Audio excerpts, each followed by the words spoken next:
Top current affairs 10 മിനിറ്റ്സിൽ Dots അക്കാഡമിയുടെ series തുടരുന്നു.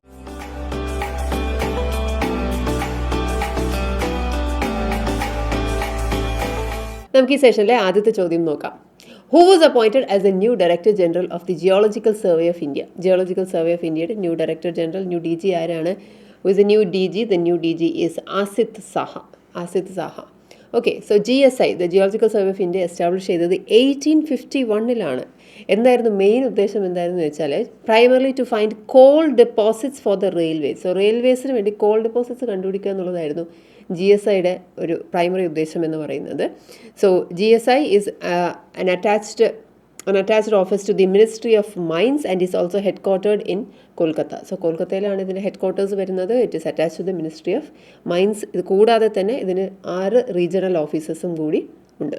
Okay, so we'll go to the next question. What is the theme of the World Oceans Day 2024? So World Oceans Dayയുടെ theme എന്താണെന്നാണ് ചോദിച്ചിരിക്കുന്നത്. അതിനു മുമ്പ് നമുക്ക് world oceans day എപ്പോഴാണെന്നുള്ളതും കൂടി അറിയണ്ടേ. ജൂൺ 8 ആണ് വേൾഡ് ഓഷ്യൻസ് ഡേ വരുന്നത്. നമ്മൾ കഴിഞ്ഞ ക്ലാസ്സിൽ കണ്ടിട്ടുണ്ടായിരുന്നു 7th ജൂൺ എന്ന് പറയുന്നത് എന്തായിരുന്നു? വേൾഡ് ഫുഡ് സേഫ്റ്റി ഡേ എന്നുള്ളതാണ്. സോ 8th ജൂൺ എന്താ വരുന്നത്? വേൾഡ് ഓഷ്യൻസ് ഡേ ആണ്. തീം എന്താ നോക്കിയാലോ? തീം എന്താണ്? Awaken new depths. That is the theme of the world oceans day. So that is hosted by the Division of Ocean Affairs and the Law of the Sea of the Office of Legal Affairs of the UN. ഇവരെല്ലാം കൂടി ചേർന്നിട്ടാണ് ഇത് host ചെയ്തിരിക്കുന്നത്. Okay, so now will move on to the next question. അടുത്ത ചോദ്യം എന്താണ്? Name the first Tamil Nadu woman to scale Mount Everest. So Mount Everest scale ചെയ്ത് ആദ്യത്തെ തമിഴ്നാടുവിലെ ലേഡിയെ കുറിച്ചാണ് ചോദിച്ചിരിക്കുന്നത്. അവരുടെ പേരെന്താണ്? മുത്തമിഴ് സെൽവി എന്നാണ്. So Muthamizh Selvi, she is the first the woman from Tamil Nadu to scale Mount Everest. 34-year-old ആണ് and she is from Virudhunagar എന്നാണ്. And she took 56 days strenuous journey. 56 ദിവസത്തെ ജേർണിക്ക് ശേഷമാണ് മെയ് 23, 2023 ഇവർ മൗണ്ട് എവറസ്റ്റിൻ്റെ സമ്മിറ്റിൽ എത്തുന്നത്. നമുക്ക് അടുത്ത ചോദ്യം നോക്കാം. So we have here Muthamizh Selvi. Now, next question.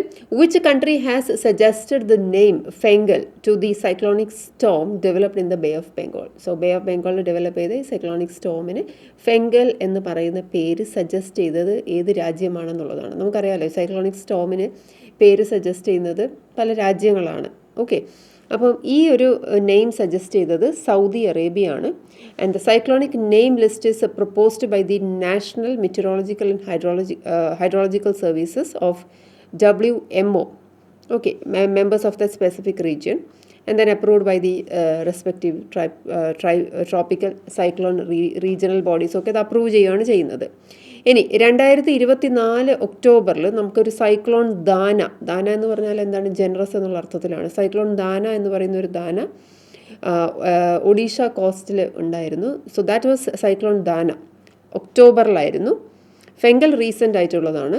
And ഇനി അപ്കമിങ് സൈക്ലോണിൻ്റെ പേരുകളൊക്കെ നോക്കി വെച്ചിട്ടുണ്ട്, റൈറ്റ്? അപ്പം ഇനിയൊരു സൈക്ലോൺ വരുവാണെങ്കിൽ ആ സൈക്ലോണിൻ്റെ പേര് എന്തായിരിക്കും എന്നുള്ളത് നമുക്കറിയാം. എന്താണത്? ശക്തി എന്നുള്ളതാണ്. ആ ശക്തി എന്നുള്ള പേര് സജസ്റ്റ് ചെയ്തിരിക്കുന്നത് ശ്രീലങ്കയാണ്. Okay, now we move on to the next question. നമുക്ക് അടുത്ത ക്വസ്റ്റ്യൻ നോക്കിയാലോ. Name the 4th ship of the survey vessels project that was launched at Chennai for the Indian navy. So 4th ship of the survey vessels project എന്ന് പറയുന്ന പ്രോജക്റ്റിൻ്റെ 4ാമത്തെ ship വന്നു. ആ 4ാമത്തെ ഷിപ്പിൻ്റെ പേരെന്താണെന്നുള്ളതാണ്. അതിൻ്റെ പേരാണ് സൻശോധക് എന്ന് പറയുന്ന വാക്കിൻ്റെ അർത്ഥം തന്നെ റിസർച്ചർ എന്നാണ്. അപ്പോൾ ഇത് വരുന്നത് സർവേ വെസൽ ലാർജ് എന്ന് പറയുന്ന ഒരു കാറ്റഗറിയിൽ വരുന്നതാണ് ഈ സൻശോധക് വെസൽ. ആൻഡ് ഇത് ബിൽഡ് ചെയ്തിരിക്കുന്നത് garden reach ship builders and engineers limited ആണ്. ഇന്ത്യൻ നേവിക്ക് വേണ്ടിയിട്ട് GRSE ആണ് ബിൽഡ് ചെയ്തിരിക്കുന്നത്. ആൻഡ് ഈ സൻശോധക് ക്ലാസിൻ്റെ ഒരു പ്രത്യേകത എന്ന് പറയുന്നത് ഇപ്പോൾ ഉള്ളൊരു എക്സിസ്റ്റിംഗ് ഉള്ളത് സന്ധായക് ക്ലാസ് ആണ്. സന്ധായക് ക്ലാസ്സിനെ റീപ്ലേസ് ചെയ്തിട്ട് സൻശോധക് ക്ലാസ് ഷിപ്സ് വരുമെന്നുള്ളതാണ് ഇതിൻ്റെ ഒരു കാര്യം. സന്ധായക്കും ഒരു സർവേ ഷിപ്പാണ്, സർവേ ഷിപ്പ് ക്ലാസ് വെസൽസ് ആണ്. സോ അതിനെ റീപ്ലേസ് ചെയ്യാൻ പോകുന്നതാണ് ഈ സൻശോധക് എന്ന് പറയുന്ന survey vessel. Okay, so now next question. According to the community spirit index, New Delhi and Mumbai are among the most unfriendly cities in the world. So unfriendly cities in the world ആയിട്ട് community spirit index അനുസരിച്ച് പറയുന്നത് ഇന്ത്യയിലെ 2 സിറ്റീസാണ്. ഒന്ന് ന്യൂഡൽഹി, മറ്റൊന്ന് മുംബൈയുമാണ്. നമ്മുടെ ചോദ്യം എന്താണ്? ഈ community spirit index report publish ചെയ്യുന്നത് ആരാണ് എന്നുള്ളതാണ്. പ്രിപ്ലൈ എന്ന് പറയുന്ന റിപ്ലൈ എന്ന് പറയുന്ന ഒരു ടീച്ചിങ് പ്ലാറ്റ്ഫോമാണ്, ഓൺലൈൻ ലാംഗ്വേജസ് ടീച്ചിങ് പ്ലാറ്റ്ഫോമാണ് ഇങ്ങനൊരു ഇൻഡെക്സ് കൊണ്ടുവന്നിരിക്കുന്നത്. 53 cities world wide were evaluated. 53 cities evaluate ചെയ്തു based on their friendliness towards non native. So non നേറ്റീവ്സിന്, നേറ്റീവ് അല്ലാത്ത ആൾക്കാരോട് ഉള്ള പെരുമാറ്റം എങ്ങനെയാണ്, ഫ്രണ്ട്ലിനെസ് എങ്ങനെയാണെന്നുള്ളത് നോക്കിയിട്ടാണ് ഈ ഒരു കമ്മ്യൂണിറ്റി സ്പിരിറ്റ് ഇൻഡെക്സ് കൊണ്ടുവന്നിരിക്കുന്നത്.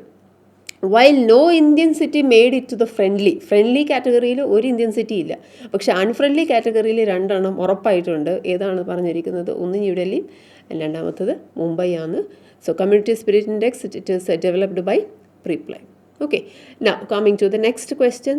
അടുത്ത ക്വസ്റ്റ്യൻ എന്താണ്? Who has won the RSL Christopher Bland prize 2024 for the novel now I am here. So now I am here എന്ന് പറയുന്ന നോവൽ ആരെ എഴുതിയ നമുക്ക് അറിയുകയാണെങ്കിൽ നമുക്കിതിൻ്റെ ഉത്തരം എഴുതാൻ പറ്റും. സോ ആരാണ്? ചിതായ് എബെരെ എന്ന് പറയുന്ന ഒരു നോവലിസ്റ്റ്, ബ്രിട്ടീഷ് നൈജീരിയൻ നോവലിസ്റ്റാണ്. ഇദ്ദേഹമാണ് നൗ ഐ ആം ഹിയർ എന്ന് പറയുന്ന നോവൽ എഴുതിയിരിക്കുന്നത്. അദ്ദേഹത്തിനാണ് RSL ക്രിസ്റ്റഫർ ബ്ലാൻഡ് പ്രൈസ് 2024 കിട്ടിയിരിക്കുന്നത്. ഇനി എന്താണ് ഈ RSL എന്ന് പറയുന്നത്? RSL is royal society of literature.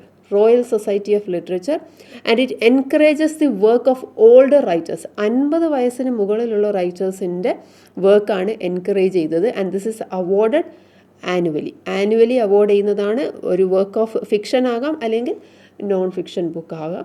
ഇപ്രാവശ്യം കിട്ടിയിരിക്കുന്നത് ചിതായ് എബെരെ എന്ന് പറയുന്ന ബ്രിട്ടീഷ് നൈജീരിയൻ നോവലിസ്റ്റിനാണ്. നമുക്ക് അടുത്ത ചോദ്യം നോക്കാം. Name the Indian child rights advocate who has won 2023 Iqbal Masih award. So Iqbal Masih award കിട്ടിയിരിക്കുന്നത് ഏത് ഇന്ത്യൻ ചൈൽഡ് റൈറ്റ്സ് അഡ്വക്കേറ്റിനാണെന്നുള്ളതാണ്. അവരുടെ പേരാണ് Lalitha Natarajan. And she is a Chennai based lawyer activist. എന്താണ്? For the elimination of child labour. Okay, LABOR എന്നുള്ളത് അമേരിക്കൻ ഇംഗ്ലീഷാണ്, spelling ആണ് നമുക്ക് BOUR ആണ്. Okay, for the elimination of child labour. Lalitha has fought to end exploitative child labour in India for over 20 years. So 20 വർഷമായിട്ട് അവർ ഈ മേഖലയിൽ പ്രവർത്തിക്കുന്നതാണ്. And ഈ പറയുന്ന ഇക്ബാൽ മാസിഹ് അവാർഡ് എന്ന് പറയുന്നത് ഒരു നോൺ മോണിറ്ററി അവാർഡാണ്. അപ്പം പൈസ ആയിട്ടൊന്നുമില്ല, നോൺ മോണിറ്ററി അവാർഡാണ്. Established in 2008 by the US Congress. And the Iqbal Masih award for the elimination of child labour is presented annually by the secretary of labour. So award ആനുവലിയാണ് കൊടുക്കുന്നത്. US കോൺഗ്രസ് ആണ് എസ്റ്റാബ്ലിഷ് ചെയ്തിരിക്കുന്നത്. Secretary of labour ആണ് ഈ ഒരു award കൊടുക്കുന്നത്. ഈ വർഷം 2023 കിട്ടിയിരിക്കുന്നത് Lalitha Natarajan and Chennai based lawyer ആണെന്നുള്ളത്. Okay, now coming to the next question. Which country has announced its decision to join the UNESCO and pay over $600 million in back dues? So rejoin ചെയ്യാൻ തീരുമാനിച്ച ഒരു രാജ്യം എന്ന് മാത്രവുമല്ല, ബാക്ക് ഡ്യൂസ് ആയിട്ട് $600 million ആണ് pay back ചെയ്യുന്നത്. അത് ഏത് രാജ്യമായിരിക്കും അതിനുള്ള കെൽപ്പുള്ളത്? ഏതാണത്? USA ആണ്. So USA has decided to rejoin UNESCO and pay back dues to counter Chinese influence. So Chinese influence counter ചെയ്യാനാണ് ഈ ഒരു നീക്കം എന്നുള്ളത്. The decision is a big financial boost to UNESCO, known for its world heritage. നമുക്കറിയാമല്ലോ, UNESCO world heritage പ്രോഗ്രാമിന് well known ആണ്. And climate change, teach girls to read. So ഇങ്ങനെയുള്ള process, ഇങ്ങനെയുള്ള കാര്യങ്ങളൊക്കെയാണ് യുനെസ്കോൻ്റെ മെയിൻ ഉദ്ദേശം. സോ അതിനൊരു ബൂസ്റ്റ് ആയിരിക്കും USAയുടെ $600 million എന്നുള്ളത്. Okay, now coming to the last question of the session.